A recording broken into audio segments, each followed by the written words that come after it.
God damn it.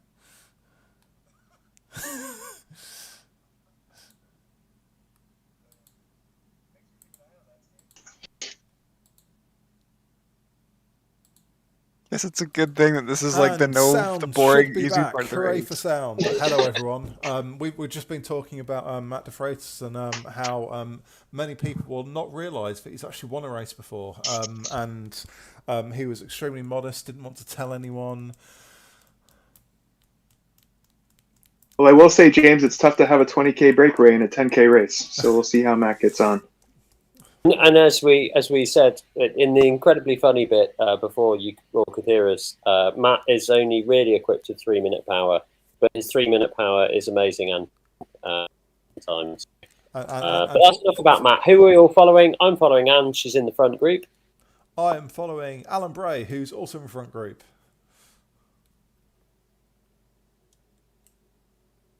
I'm following Matt De Freitas. This is Brett, just to be clear. And I, Chris Greenland, am following our friend Bruce Bottorff, who is also, you guessed it, in the front group. It's almost actually quite fortunate because I made a few relatively slanderous comments while no one could actually hear what I was saying. So on the herd of professionalism tonight, where we're heading up Innsbruck, it's to climb. Last time I was at Innsbruck with you, James, things all got a little bit silly. Let's maybe not be that silly again tonight. Wasn't that where Marilyn kept on kicking you in the legs? No, it was where we were drunkenly shouting animal names at each other, James. Oh, okay. That was the animal name race, yeah. I thought we were talking about the last time we raced it rather than the last time we commentated on it. And a little shout out to Anaconda Jones, whose name has remained. And will live on forever. That's the legendary cycling name at this point. I should actually say Anaconda Wood. I've managed to get her surname wrong, which is why we should stick to animal names. And this is famously where you just shouted gaps a lot at us. I'm hoping for, again, a slightly more professional lookout. So it looks like there's a bit of a thing out happening now, a bit more Indian file. So to put the power on at the front, I guess.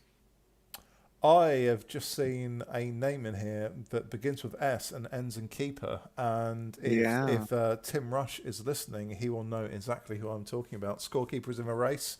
I think Scorekeeper has had, so we've had 7 races. I think Scorekeeper's had 6 first and 1 second place. So it'll be interesting to see how Scorekeeper goes up the hill. We may be able to see that, we may not, depending on how our covered riders do. But Alan's doing a nice job so far. This front group looks to be about 25, and I suspect that every single person that we're commentating on is in this group. No, Angie's not. Angie's in what looks like the 3rd group in the road. She's with a rhino at the moment.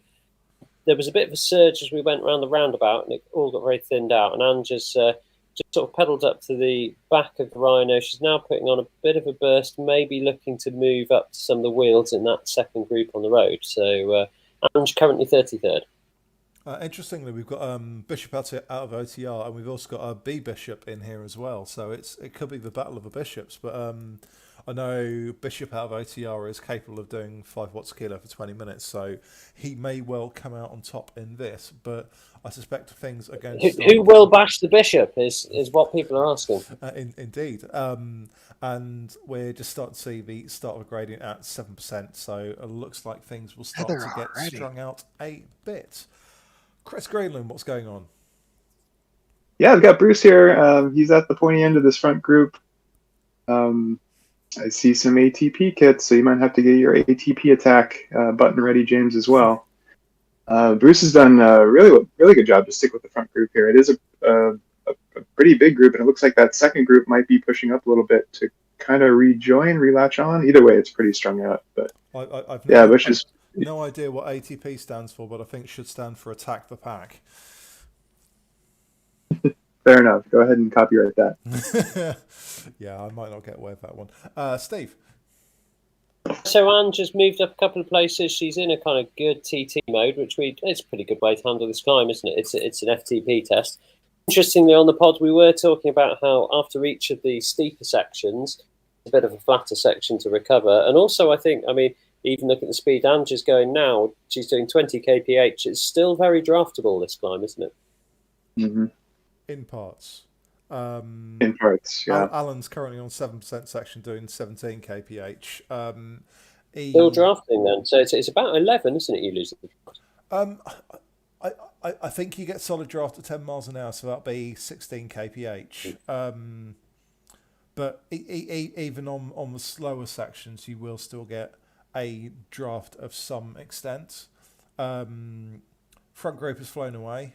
Alan is hanging on to 21st, looking in fairly good shape. He's got a couple of riders just in front to chase onto.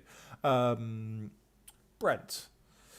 Yeah, I'm watching Matt. Matt's just fallen off this front group a little bit here. I think he's found his pace, so he's happy, I think, to not chase those guys early. I think that's probably a fair strategy from Matt. I think he would have had to hold over 5 to get up there, which maybe Matt can do 5 for 20 minutes, but that would be an awful tough ask. I think Matt's got an FTP of around about 4.05, 4.1, but he's still holding like 4.8 from what I can see. So he's definitely going hard early on, but we'll see how long he's able to hang on to that for. He's going to have to be careful. He might get an upgrade. I think if he goes that fast, he might go under 20 minutes for that pace, though. Yeah, we'll see. Chris Greenland. Yeah, it's just watching Bruce stick with this front group. It was just amazing. Like ATP pushed really hard on those first couple of switchbacks to really select down, and Bruce put in a nice effort to close that gap. He's currently sitting 13th. There's one rider off the front. I don't know a team affiliation. I don't know if that's part of the bigger tactic. But Bruce is in this 2, 4, 6, 8, 10, probably 10-person group here. Well, it's got to be 12, right? If there's one off the front, 12-person group, with half of it being ATP, clearly a team move, and he's just pushing mid-5s. This group's traveling at 18 kph. We're about to hit this first kind of roller part, and so this will be draftable. They'll get some more distance on the second group. Just having a heck of a ride. This is really impressive, actually. Great job. So Alan is currently in 21st place. Yoshinagara, I'll try again.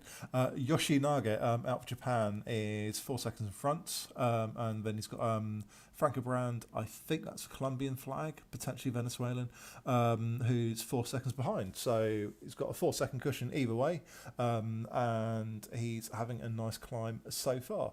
Stephen Pritchard. James Bailey.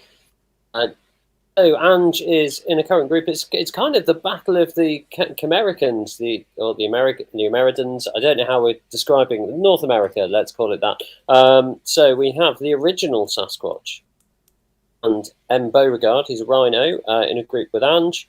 Ian Walker, who is apparently Canadian, but I remember more of being a Tottenham goalkeeper in the late 90s, and an A. Chernobyl and Kay Lash now forming this group, all sort of occasionally sort of slinging ahead of each other.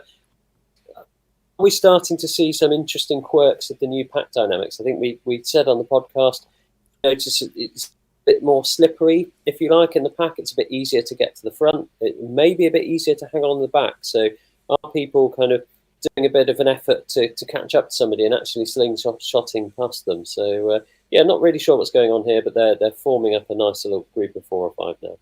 Very good. I think Kailash is a Kerry. And Ian Walker from the late 90s, that hair. Yeah, I mean, he's changed his hair on his avatar. Otherwise, I'd be certain it was Ian Walker with the curtains. Quickly back to Ian. Gap in front is 7 seconds. Gap behind is Alan. Gap in front is 7-8 seconds. The gap behind is 3. Holding onto his pace quite nicely on one of the nicer flat sections before it kicks up again. We have 5.1k to go for Alan. Chris Greenland, how's Bruce doing? Well, the front group has gone ahead and pushed on like a bunch of jerks and left Bruce behind a little bit. right on that flat section, the ATP group went on. And so Bruce right now is stuck in with, he's got an OTR rider. He was with a solo ATP rider, but that guy also went off the front like a jerk. So he is tucked in right now with one OTR rider in 11th place. And they've got, looks to be a 9-second gap to that bigger group in front that kind of stretched out on that flat section, and ones and twos right behind him at about 17 seconds. So going guys, backwards from there. You heard it first. Race 2 is being led by a bunch of jerks, but let's find out what's going on with the recovery race of Matt De Freitas, Brent Robinson.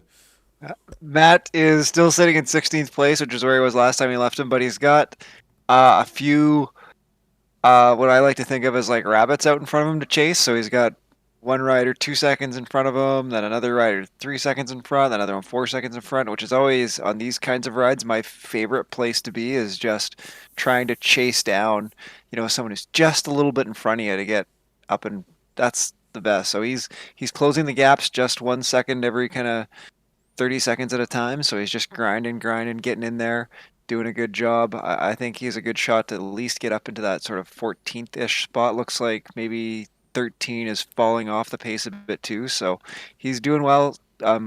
Nice and steady, good steady pace. So he's just got to hold on to this and start picking off bodies as he goes up. I will say that leader, I looked at Zwift Live, is an A+ with a 5.7 20 minutes. So good luck to scorekeeper chasing him down. The winner of race 1, Julia Shalal, did 5.8 average. Obviously, she'll be a bit on the lighter side.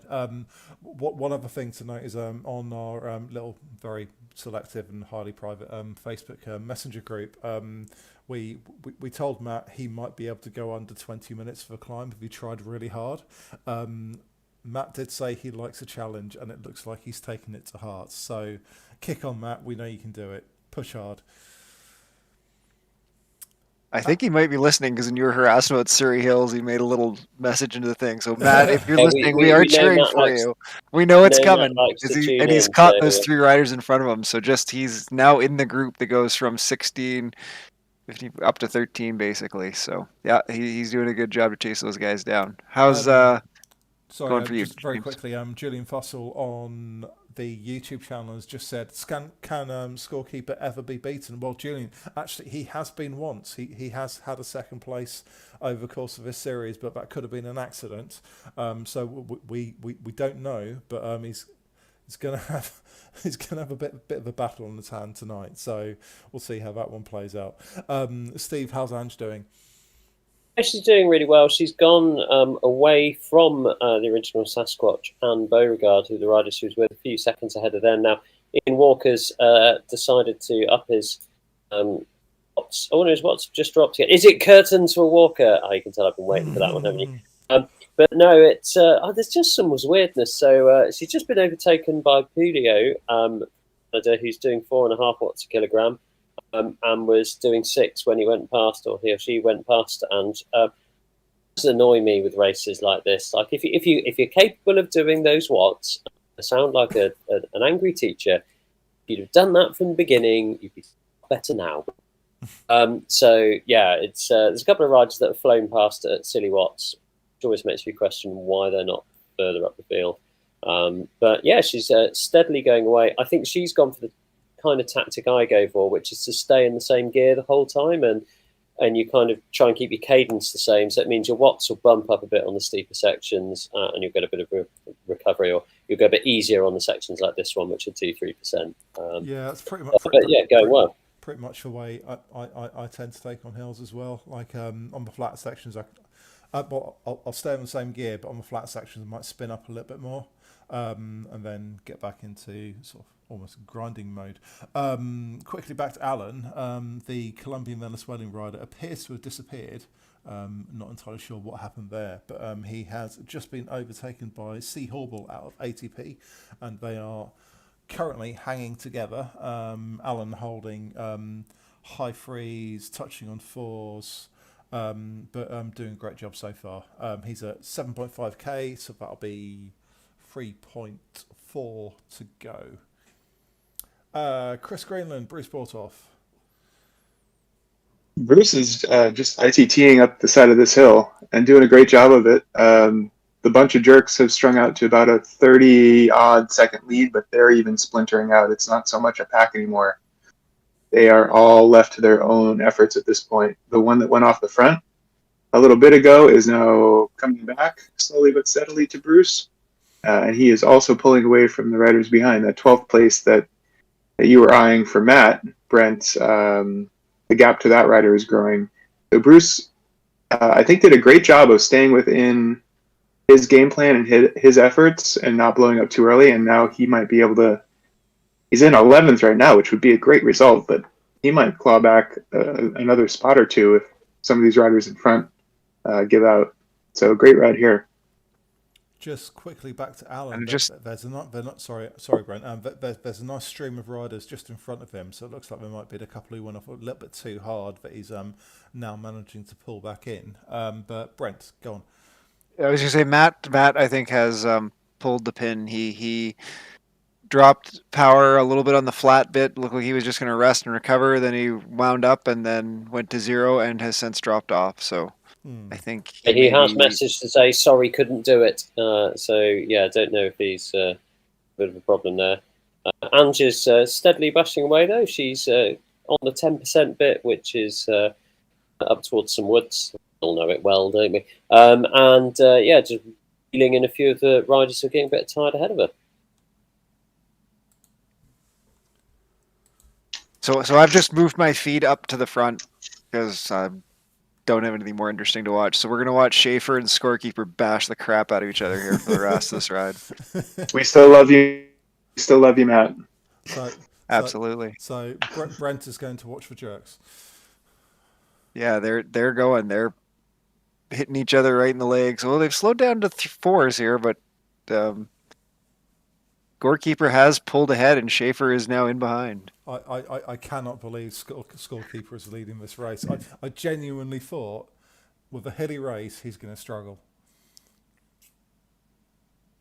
But is he a big guy then, or? He does exceptionally well on the flat, and he's got a really good sprint. Put it this way: if anyone can outsprint Tim Rush, they are very, very, very handy in the sprinting element. Because Tim's got, I think, like pushing 15 watts a kilo. Schaefer's putting an attack on him now as they're going up to 10 watts per kilo, and they're still at least 500 meters from the end, I'd say, maybe a kilometer still. So like they're getting to the flatter bits, but not anywhere near the end, and they're going like 10, 11 watts per kilo here. Yes, attack with a K to go. I like his panache. How are Alan and Alan's doing nicely. He's now in 20th place. Horble at ATP is 9 seconds in front, and then Aldridge out of the Atom Racing team is 3 seconds behind. So be looking to hang on to that lead. I don't know if he's going to be able to do anything about Horble in front, but he has 2.4k to go. How about Ange? She's just coming through the little twisty section by the church. Just rolled in McGaffin, so she's up to 30th, and she's got McGuinness in her sights. Ian Walker's still only 4 seconds ahead as well. So easily gain a couple of positions if you can keep this tempo going, and the others drop off a bit. Julio's eased off now to 4 watts per kilogram. Up to 4.5, which again makes me question why they're doing this. What about the other riders? Chris Greenland. Hang on, I'm not sure. I ran out of whiskey, so I had to re-pour. Well, let's just maybe I'll get in because our guys are about 200-300 yards from the finish here, or meters. Yeah, let's go to Brent. Sorry. So Schaefer and Keeper are pretty much wheel for wheel. Schaefer's maybe just on the back wheel of Keeper coming in here. They just passed the 300-meter sign. So we should be watching. We haven't anyone seen the sprint. Schaefer's just there he goes. Schaefer's going. Unleashed his sprint. Keeper's got an arrow. Here we go. We're down to about 100 meters to the line. Keeper is going past Schaefer, dropping 11 watts per kilo. Oh, Schaefer is too late on his arrow. He has... Oh, hang on. We got to wait for the banner. They're just through the KOM. I lied. Where's the finish banner? Oh my goodness. We can't see it. Happening. We can't see it. We have don't no idea who know. won. I'm pretty sure it was Who Keeper. victored who? Who victored who? I'm pretty sure Keeper took it down at the end. He Scorekeeper was in wins front. yet again. Unbelievable. So Crazy, he wins crazy, on the flats, crazy. he wins on the hills. Where is his vulnerability? We're yet to find one. But quickly back to the rest of the race. Alan Bray still in 20th place. Gap behind to the ALT rider is now 14 seconds. So Alan looking good for 20th. He has pulled out a couple of seconds on Horrible at ATP. But 9-second gap might be a bit too much to drag down with just 1.8k to go. Stephen Pritchard and Ange Kwap. So yeah, I'm just still trucking away, hitting around 3 watts per kilogram. McGuinness has just pulled out a few seconds, as has our former Spurs keeper. So they are just putting ahead a bit. She's riding nicely with McGaffin. I noticed Schaefer and Keeper, Schaefer on the Tron, Keeper on what looked like his best climbing bike. So did that make a difference? Was Schaefer slightly more tired for a sprint effort? Obviously had the faster aero bike, but wasn't enough. So do the bikes make any difference? Does anyone care? Of course we do. The time though, 16:53. Separated by 2/10 of a second as well. Well, we've got Bruce just about to cross first the KOM banner and then the hypothetical finish line somewhere after that. He made a good effort to try to claw back 10th pace, but it does not look like it's going to happen. That gap went down to 3 seconds, but never went below that. So it looks like Bruce will cross the line in 11th place. Great ride. Absolutely incredible. What a Bruce. Solo most of the way. Good job, Bruce. And this is where I attempt to do creative things in OBS that's going to make the YouTube stream look quite odd.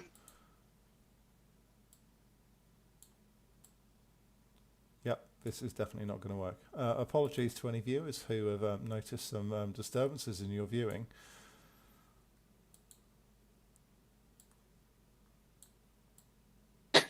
So Schaefer did 347 average. And I have seen this. And Scorekeeper did 359 average. Nice. But Scorekeeper's 5 kilos heavier than Schaefer. So Schaefer actually had a higher watts per kilo overall, but I think it was just that little squeeze at the end. I mean, we're talking about 0.2 seconds, right? So it's all about that last push to the line that did it. I mean, yeah, it was all down to the sprint, and Scorekeeper had the better sprint, I think. Yeah, I think. Well, I mean, I can't see the line, so I don't know what Schaefer was thinking in terms of his arrow, but he was late, I think, on his arrow too. It looked like it wasn't until the very last second, right?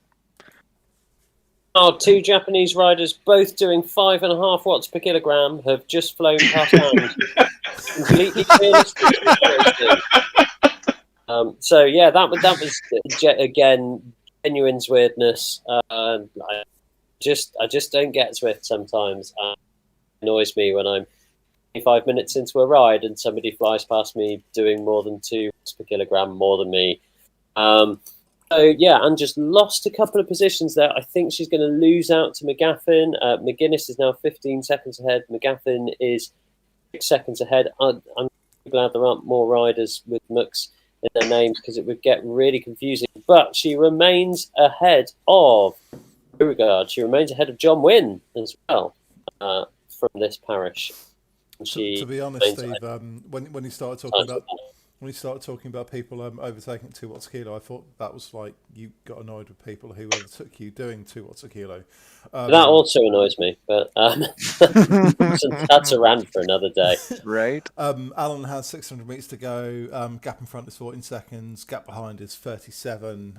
I think we can be fairly certain that he is going to finish in 20th place.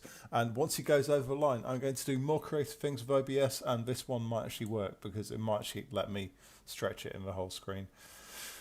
I quite enjoyed the things casually floating around the screen, James. It was somehow soothing. I felt it like AMR for the eyes. I felt it like added a bit to the whole viewing experience, to be honest. And tell yourself that when you go to bed. Mm. Is my feed still up then, or no? No, it's not. Oh, okay. I clicked back further in the race. So. Village not far from the end.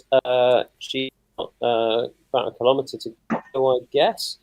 And before we just come out to the left-hand turn before we hit the woods, up to the finish line. So McGaffin has gone up to 4.2 watts per kilogram. So don't think Ange is catching her. DeBell 11 seconds behind, but a watts per kilo deficit to Ange at the moment. So I think she's locked in for 30-second. Hopefully that bumps up a bit when we take out unrealistic riders that are suddenly able to do 6 watts per kilogram. We've now gone back down to 3 watts per kilogram. Looks a bit cheaty, I'll be honest. But let's not be too libelous. So Alan has now finished, and we are going to do creative things with OBS, but we'll probably go wrong. But who knows? That definitely didn't work. This might. There's just an appropriate level of libelousness for the herd, Steve. There was a fair amount of slander that no one could hear before we started actually recording sound. But we now have a screen full of Ange crap, even though it says watching S. Pritch herd. I'm not too sure how I managed to do that. So apologies. You need to click on Ange's name and then it will change. Hey, there we go. There we go. So now we can confirm who you're watching. I mean, we're going to watch Ange pretty much time. Oh, DeBell has sped up again. So DeBell now closed it to 6 seconds, having confidently called it Ange was going to stay ahead of them. They've closed it to 6 seconds, although this is where the Zwift time gaps can be tricksy, can't they? Because the gradient has changed, the relative speeds have changed, and we know they don't work particularly well, these gaps, do they? So at this point, James, it would only be appropriate to shout gaps. Gaps at people. And it'd be really useful on that day in question, had I known there was 9 seconds, 10 seconds behind me. But on that day, we had a couple of guys with massive feedback on the microphones, and it didn't work out, and I shouted gaps many times. And I think at that point we were just all laughing. Which, I think so. Alan Bray says, "The Janks, James, that was delightfully horrid." So he's so tired he's unable to type by the looks of it. Nice work, James.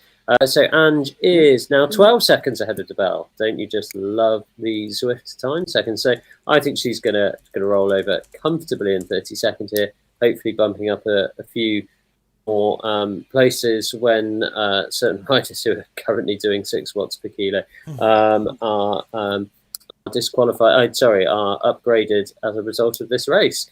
So she's a great position for Anne. She's beaten some strong riders today as well, and some entertainingly named riders. So she's now a minute ahead of Beauregard, and I think Beauregard was quite close to the original Sasquatch who she was riding with early on. So good minute into those riders that she was with early. So that's a really strong climb by Ange.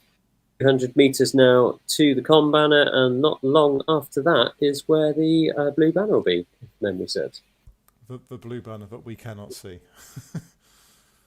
Yes, and Alan now saying on YouTube that his legs are toast, so I would suggest buttering them up and liberally applying marmalade. Personally, I go with Marmite. And actually, whilst we're on that note, can we quickly determine whether or not Marmite is the same as Vegemite? Because I'm absolutely certain it is different. It is different, yeah. Good. One does not have yeast in. Well, apparently they both do. No, it's to do with one's actually vegetarian. Marmite isn't vegetarian, is it? I do not know, but I like to liberally. Marmite has beef extract in it, doesn't it? So it's a bit more like Bovril in that way. Both Marmite and Vegemite have yeast extract. And on that note, Ange has now finished. Well done, Ange. Fantastic effort. Steve, did you see what position she came in? 32nd as we came across the line, and hopefully that's a brilliant result. Well done, Ange. And also well done to all of our riders, whether or not you like Vegemite or Marmite. By the way, Marmite on scrambled eggs is delicious, and you should try it if you haven't done beforehand. Big thanks to Steve, big thanks to Brent, big thanks to Chris as well as all of our riders tonight. And apologies for the brief lack of audio at the start. Might have done me a favour. And hope to see you all again next week. Good night. Oh, James, before we go on that bombshell, Vegemite has added spices and vegetable flavours. Thank you, Steve. Where both made as a byproduct from beer brewing. Isn't that exciting? So Wikipedia for the win. Probably both. I can sleep tonight. Good job.